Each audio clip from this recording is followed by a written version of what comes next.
Hello guys, today we're gonna review the Rommel and the German tank crew model kit. This model kit is from Masterbox, item number 3561. We'll open the box and I'll show you the build and share my thoughts with you. So without further ado, let's get started.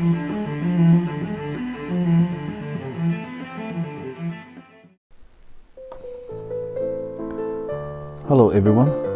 Today we're going to look at a model kit from Masterbox, item number 3561.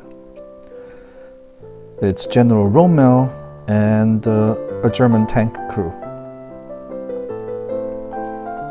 This kit includes 6 figures. As we can see from here, we have Rommel in the middle with a map in one hand and the other hand under his chin. We have another figure with a cigarette in the hand and a wristwatch. In the back, there's another guy with the cap in the right hand and looking at the horizon. And then we have the rest of the 3 crew members of the tank. The one with the binocular is probably the commander of the tank. This nice box art is illustrated by A. Karashuk. The model kit is sculptured by A. Gagarin. The manufacturer, Masterbox, is a company from Ukraine. It is famous for its 35th scale figure sets. Now, let's look at the side of the box. We have some information in English, Ukrainian, and Russian. On the other side, okay, nothing. This side, information in Germany and French. That's it. Alright, so let's turn to the back of the box. Here we have the content of the sprue. So it's one sprue with 6 figures in it. We have the guy with the cigarette and wristwatch.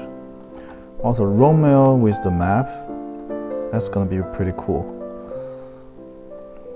And another guy with a goggle. And on the left, I think that's the guy with the cap, but it's hard to see from. But from this picture, maybe the cap is not included. And then the commander with the binocular,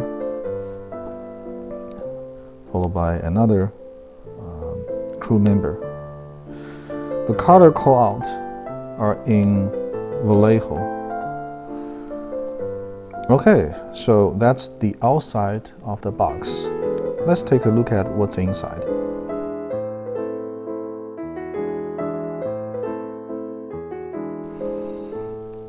Immediately, I noticed that it's the model kit, the mold is pretty crisp. And I don't see obvious mold lines. Well, there are some of them right here, but not very obvious. So let's look at the figures. The first one, actually there are some mold lines on the side that we need to clean up. But the face looks very good. In the hand, it does have the cap. The second figure, that's a staff member of the team. So the face looks pretty 3-dimensional. I like that. And the clothes, the pants looks pretty good. The hand, however, I do see that in the hand there is some flash, tiny bit of flash, not big deal, but it's there. And then moving on to this guy. This guy is the one with the goggle in the neck. The facial expression looks pretty good. Again, the clothes, the pants looks very, very nice. Then the next one, this must be Rommel. We can tell from the iron cross right here. And as an officer, he has his pistol right here and the officer cap over there. Next person, that's the one with the binocular.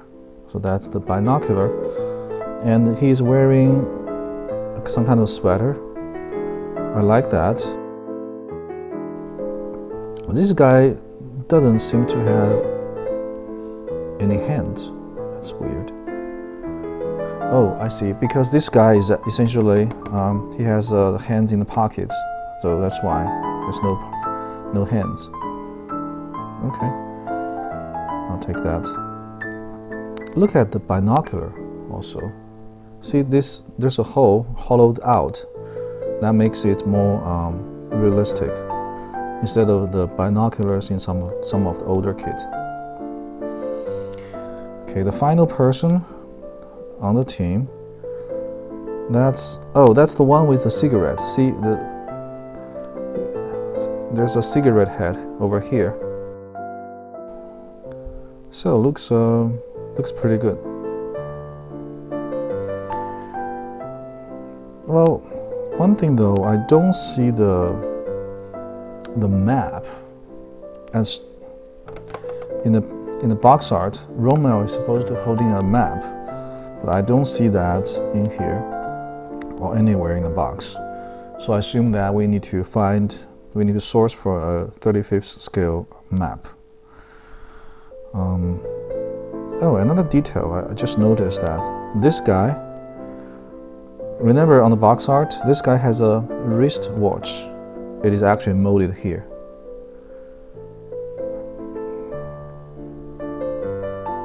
So that's very nice. And that's it for this kit. I bought this kit to go with my Tamiya Panther 3L. And I think after building and painting, it's gonna make a very nice diorama. Well, since nobody is interested in the building process, so let's skip to the next section.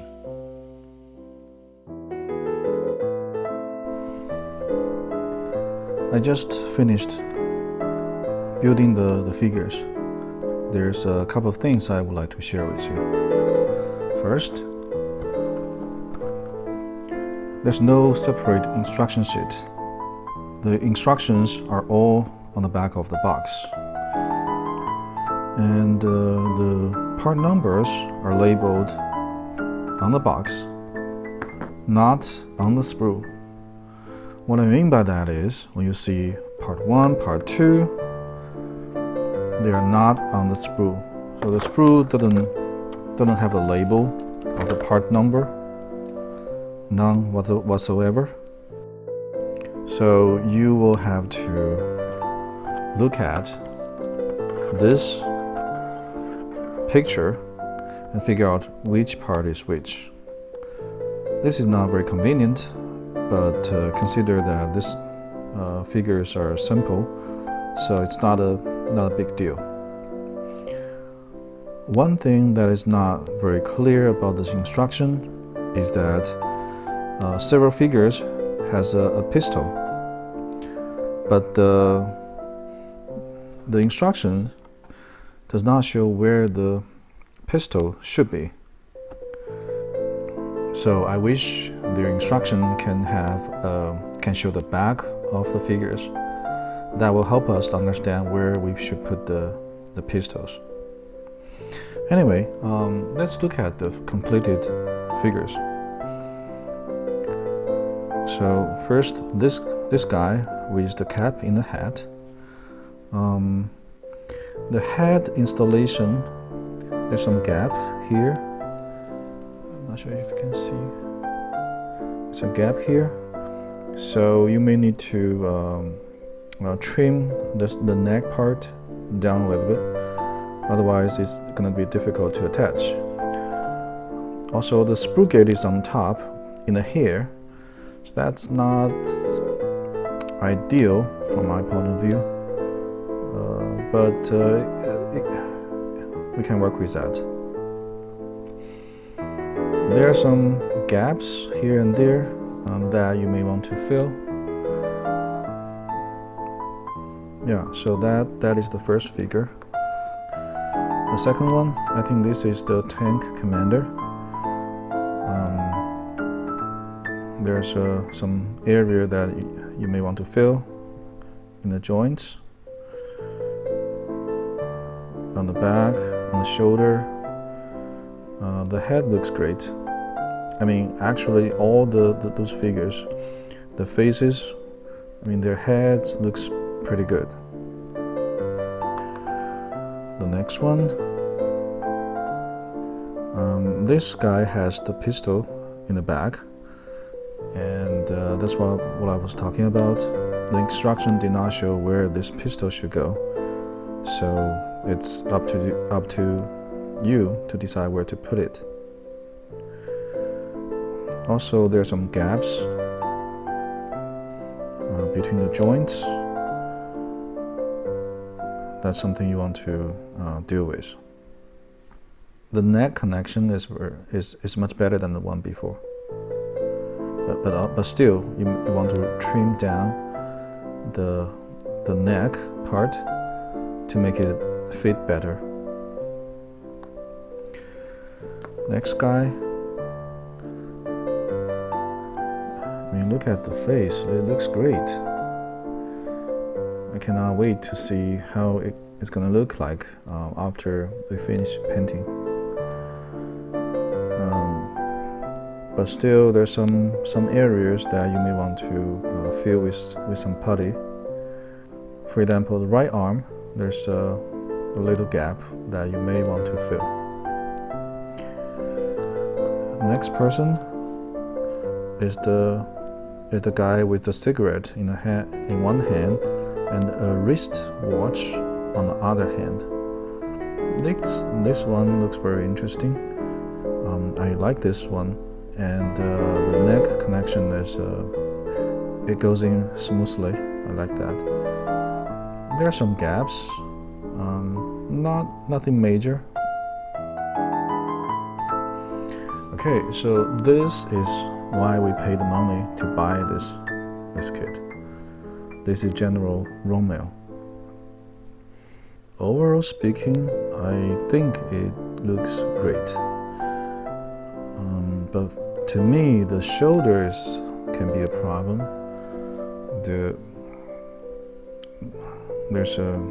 It does not align perfectly.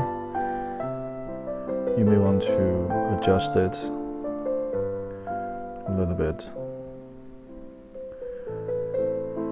And also, you can see the gap between the upper torso and the lower part of the body. Okay, so that's all the figures.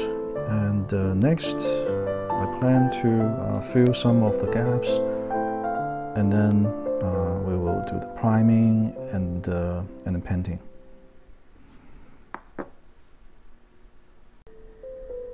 I just finished filling the gaps with Vallejo plastic putties. As you can see,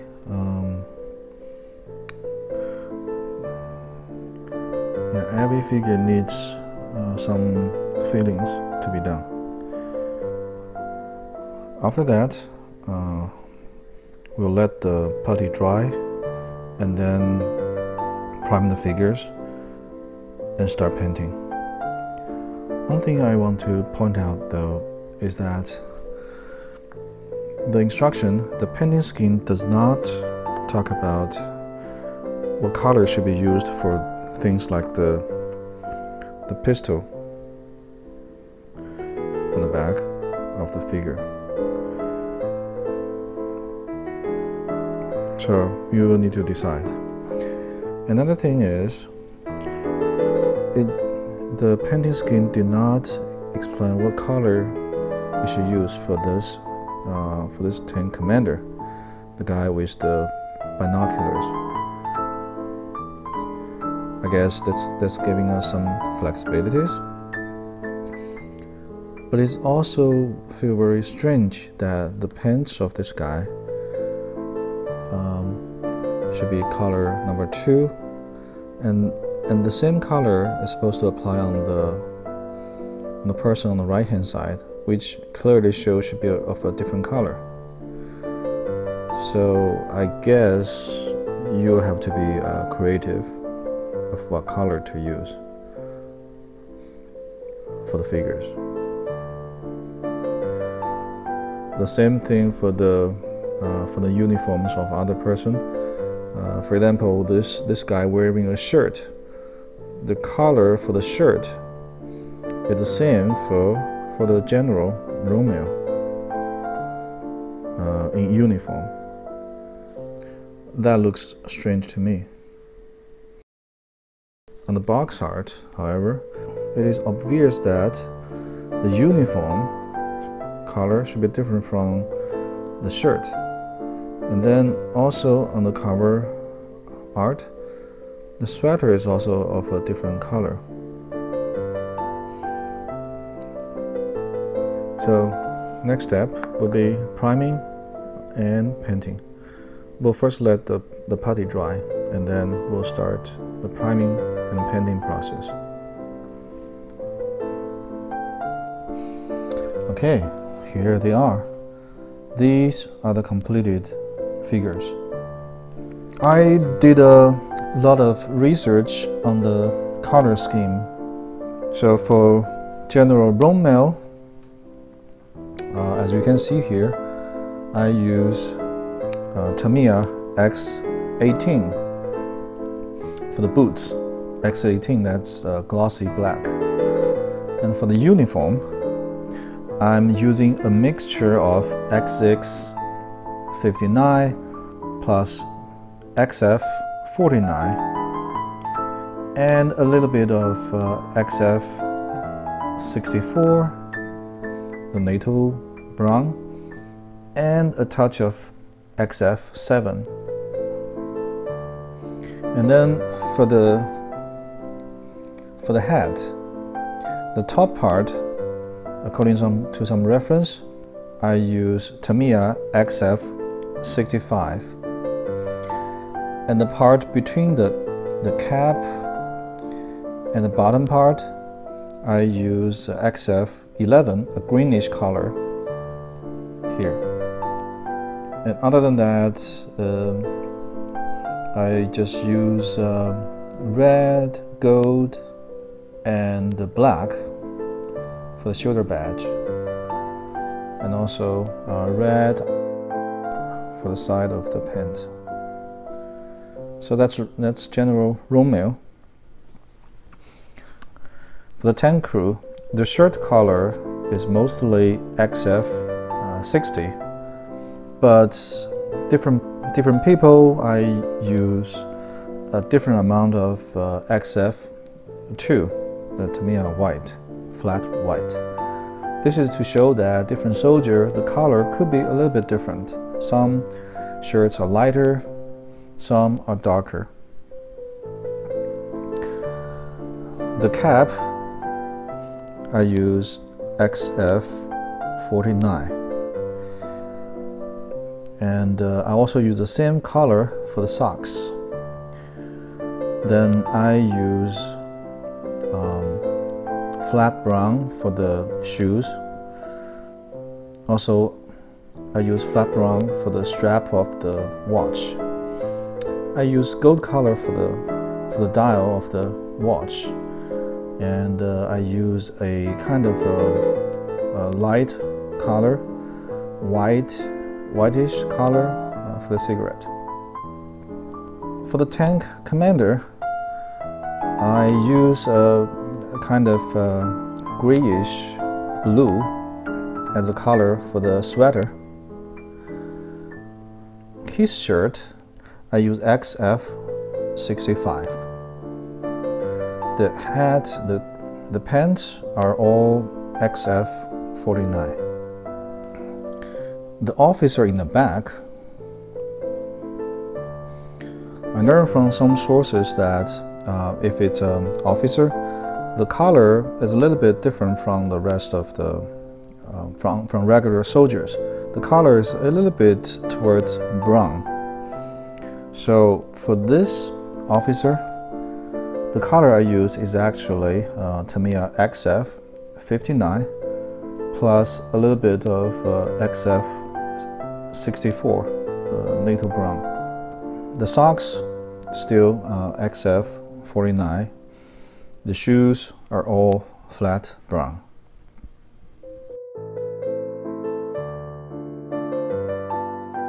So that's it. That's the color scheme I use for this figure set. Next, I'll show you some high-resolution pictures of the completed figures. And after that, I'll let you know my final thoughts about this model kit.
In conclusion, I really like this figure set. The molding quality is great. The creases on the clothes looks fantastic, and there's a lot of great details. I also like the facial expression of the figures. They're very well molded.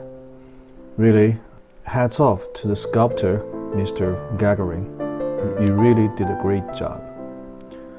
Also, there's no visible flashes, which indicating very good tooling. There's some minor issues, of course. For example, there's still some mold lines you have to clean, and there's some minor fitting issues, some gaps you will have to fill. I think the most complaint is about the instructions. Instructions are not very clear. For example, it doesn't show, there's no image showing the back of the figure, so I didn't know how to attach the pistols. But I think the most trouble comes from the color schemes. It is not complete. For example, it's missing things like the pistol holder. It didn't say what's the color to use. Also, the commander's sweater, there's no guideline for that.